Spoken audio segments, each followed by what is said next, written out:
नायब अमीर जमात इस्लामी लियाकत बलोच का इंतखाबी क्वेश्चन से खिताब, जिनका कहना था कि इंतखाबात का नगारा बज गया है और इंतखाबात के मामले पर हुक्मरान फरार चाहते हैं। इंतखाबात के लिए इदारे इंजीनियरिंग चाहते हैं और हम इंतखाबात भरपूर लड़ेंगे। हमारा यकीन है सियासी इस्तेकाम होगा तो मुल्क तरक्की करेगा। जब इंतशार होता है तो अदम इस्तेकाम आता है।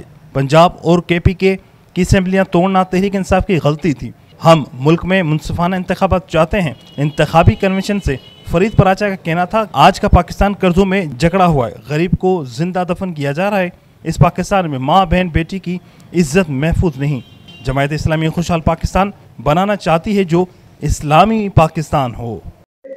हमारे मुकाबिल जागीरदार वडेरे परेशान है कि इनका मुकाबला कैसे किया जाए।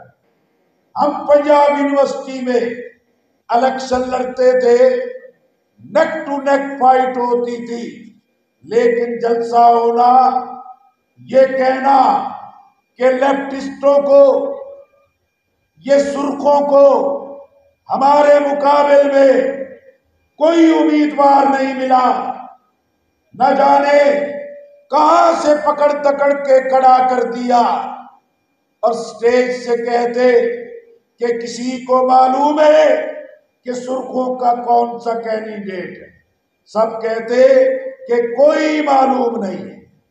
आज का कारकुन होता, कहता नाज़म साहब मैं बताता हूं कि उसका घर कहां, मैं बताता हूं किस गली में रहता, मैं बताता हूं किस कोर्ट में रहता।